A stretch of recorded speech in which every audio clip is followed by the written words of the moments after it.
Lu, rak tenan. Ketemu lagi dengan saya WK.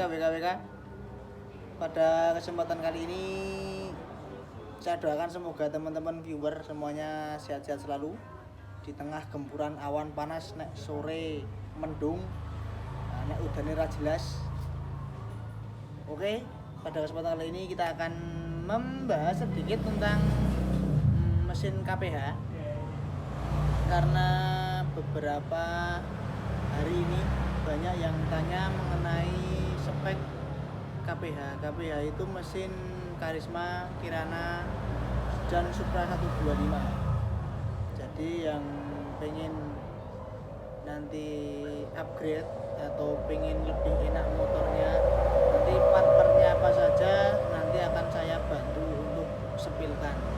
Jadi ya mungkin bisa buat referensi.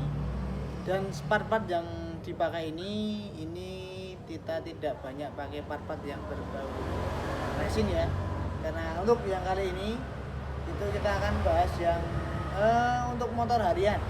Jadi ini upgrade spare part yang untuk motor harian, jadi murah meriah aja, nggak usah yang mahal-mahal.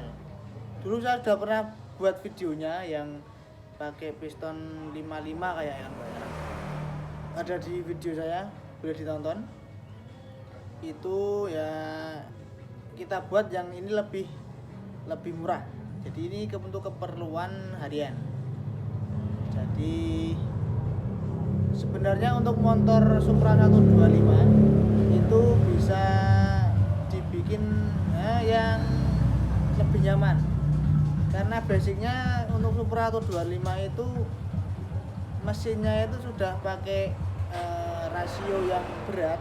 Jadi kalau mau di bore up nanti tidak perlu banyak perubahan di bagian rasionya. Kalau di Jupiter itu kan bisa naik di bore up, nanti harus merubah rasio biasanya karena dia rasionya ringan-ringan. Kalau di Supra 125 ini cenderung rasionya lebih berat, jadi lebih nyaman, lebih enak kalau dibuat bore up. Sedangkan juga kalau untuk di mesin KPH ini bisa di bore up sampai 200 cc, itu bisa dipakai buat harian. Tapi untuk yang kali ini kita bahas adalah spek yang kita buat harian, yang mana kita cari part yang minimalis tapi bisa diusahakan untuk dapat performa yang maksimal. Oke, bagi yang baru bergabung silahkan silahkan ditonton videonya, silahkan klik tombol like dan subscribe, dan nanti bila ingin bertanya silahkan di kolom komentar. Oke, saya spilkan spare partnya. Oke, kita sepilkan untuk spare partnya. Untuk kali ini saya nggak mau nyebut ini bore up ya, karena kita pakai shaker mini, pakai piston mini. Jadi kalau menurut saya itu kalau ganti piston dengan ukuran masih standar oversize bawaan motor itu belum bore up. Jadi kita hanya ganti piston dengan tujuan untuk menambah kompresi.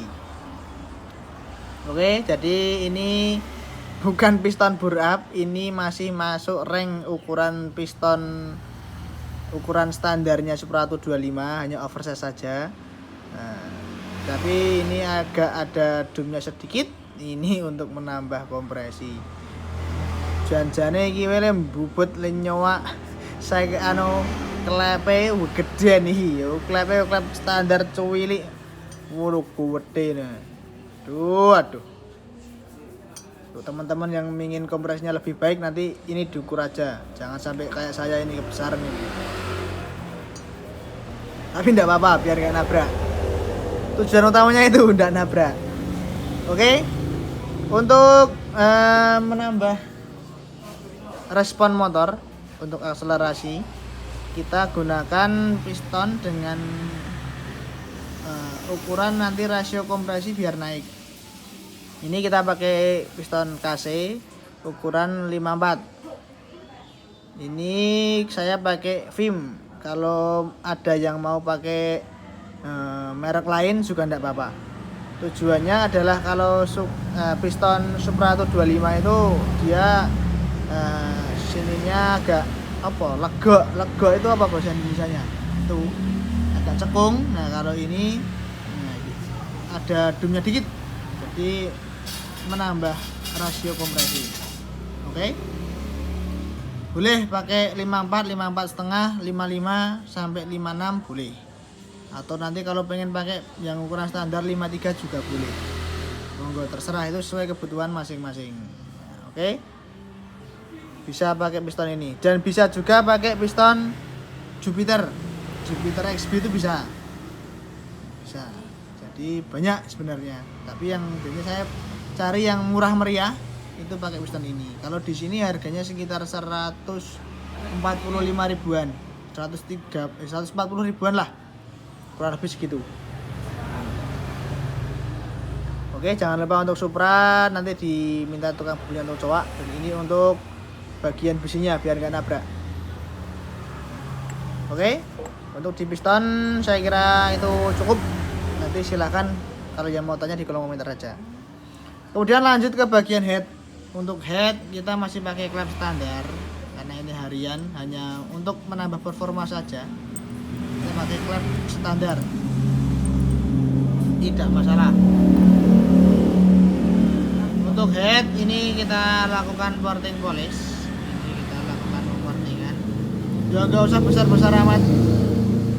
Ini untuk kebutuhan standar. Untuk kebutuhan standar. Kita ini bukan untuk balapan ya, ini untuk motor-motor belanja buat beli cilok gitu, biar enakan aja. Kita head standar ini cuman saya saya scrap aja, dan ini saya kasih squeeze karena pistonnya naik ke 54. Untuk squeeze-nya bisa dikasih 9 derajat. Kalau mau pakai 10, mau pakai 11, mau pakai 8 juga tidak masalah.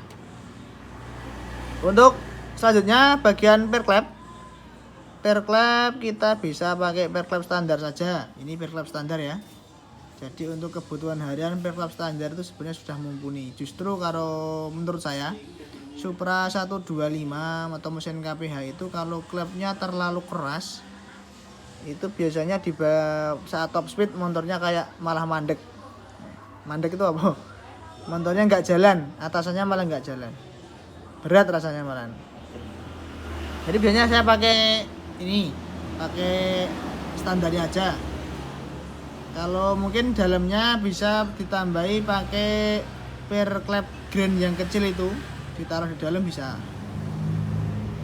biar tambah kenyal. Kalau enggak bisa pakai smash juga bisa, pakai per klep smash kan ada dua ya, ada yang satu seperti ini, ada yang ada luar sama dalam. Itu pakai yang satu kayak gini apa bisa. Atau kalau enggak bisa pakai per klepnya Kawasaki KC. Itu bisa. Tapi sepertinya untuk Kawasaki KC ini harganya lebih mahal. Kalau smash kan paling harganya cuman sekitar ya paling 40 ribu lah, paling 40 ribuan kurang lebih. Ini untuk satu setnya. Kalau KC itu kemarin di online itu saya lihat harganya satunya itu 76.000 kalau nggak salah itu. Jadi ya monggo dipilah-pilih sendiri nanti harga yang paling murah. Dan untuk harian saya lebih suka pakai barang-barang yang ori bawaan motor karena untuk keawetan jelas lebih kita utamakan. Jadi kita ya kalau motor harian ya usahakan motor itu ya waktu kita pengen ngegas tinggal gas saja, tapi enak gitu. Oke. Dan untuk noken es ini opsional saja. Ini bisa dilakukan pembubutan, dibubut atau mau pakai noken es standar juga tidak apa-apa, tidak masalah. Karena ini sebenarnya untuk harian saja. Jadi kalau menurut saya kalau pengen nyaman itu pakai noken standar.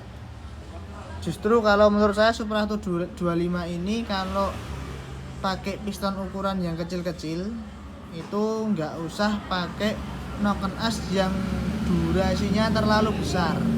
Nanti motornya nggak tambah enak, malah bawahnya lemes. Jadi kalau pengen bisa dibikin lift yang tinggi, tapi kalau bisa durasinya jangan terlalu besar. Nanti bisa konsultasi, bisa lihat-lihat ke channel lain, enggak apa. Nanti dengan lihat noken as berapa itu bisa.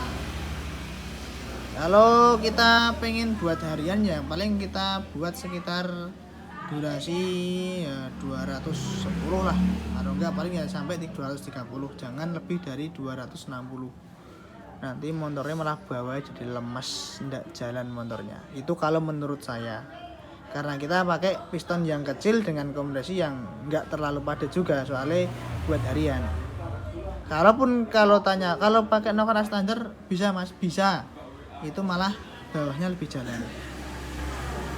Oke, karena kita ingat bahwa rasio karisma atau KPH ini kalau dibandingkan dengan motor lain itu lebih berat. Jadi ini nggak perlu durasi yang terlalu besar kalau saya. Jadi biar bawahnya lebih cepat aja pasti motornya enak. Menurut saya. Nanti bisa kita compare kalau teman-teman pernah bikin spek-spek yang mungkin enak seperti ini mas, nanti kita compare, nanti kita kolaborasikan nanti yang enak yang mana. Nanti saya juga bisa bantu sharing-sharing. Oke? Jadi untuk head saya kira sudah cukup untuk bagian head. Setelah itu kita lanjut ke bagian kopling aja. Nah, karena ini kebutuhan harian, kita ke bagian kopling. Bentar, saya geser dulu. Ini kita lanjut nibo nanti. Kita lanjut ke bagian kopling. Oke. Untuk kopling kita ini masih pakai kopling bawaan motor standar. Tidak kita buat kopling tangan. Jadi ini masih bisa naik motor sambil nyekel es teh, sambil bawa es teh sedot, itu masih bisa. Oke, kita pakai kopling standar. Nanti kita pakai per koplingnya ini. Kita pakai per kopling smash aja yang murah meriah. Jadi kalau ada yang mau pakai per kopling lain juga enggak apa-apa. Tapi saya tidak menyarankan pakai per kopling yang terlalu keras. Karena biasanya kalau pas lagi apes ininya yang pecah. Jadi saya lebih suka pakai per kopling ini, kita pakai 3. Jadi nanti yang 3 ini kita pakai per kopling smash, nanti yang 3 lagi nanti kita pakai per kopling standar bawaan motornya. Jadi yang 3 nanti kalau masih takut terlalu keras, nanti yang per kopling smash ini bisa, ini kan kalau dengan yang apa namanya, nah, per kopling bawaan, nah ini kan lebih tinggi yang smash ini, dan juga ulirnya lebih besar yang smash. Ini yang bawaan Supra atau bawaan KPH. Nah, beda ya. Ini nanti yang smash kalau takut terlalu keras dan terlalu susah dalam pemasangan, nanti bisa dipotong, disamakan dengan tingginya punya KPH. Saya biasanya seperti itu aja sudah cukup kalau untuk harian. Aman. Kalau terlalu keras biasanya resikonya yang paling fatal cuma di sini. Ini bisa patah atau pecah. Untuk kampas kopling pakai orinya saja. Kalau mau pakai kampas kopling racing atau yang lain-lain monggo. Kalau saya biasanya cuma pakai kampas kopling ori aja. Kalau nggak punya uang. Kalau yang pengen budget lebih murah, pas ganti kampas kopling ya bisa pakai kampas kopling Nippon atau apa, bisa yang murah. Oke. Saya rasa sekian untuk pembahasan mesin KPH harian, dan kita masih menggunakan karburator standar ya. Ini masih menggunakan karburator standar. Ini kita lihat. Iya. Ini akan dipasang di mesin saya sendiri. Ini motor saya sendiri. Nah, masih menggunakan karburator standar. Jadi nanti kita pakai karburator standar, pakai itu knalpotnya juga standar. Nah, jadi ini motor untuk keperluan belanja mbok wedok. Oke. Sekian dari saya. Ini banyak tutur kata yang kurang berkenan, saya mohon maaf yang sebesar-besarnya. Bagi yang baru bergabung, silahkan bisa klik tombol like, komen, dan subscribe-nya. Nanti kita bisa cari di kolom komentar. Dan share bila informasi ini bermanfaat. Oke? Sakam kukirang tidak jeli. Juos.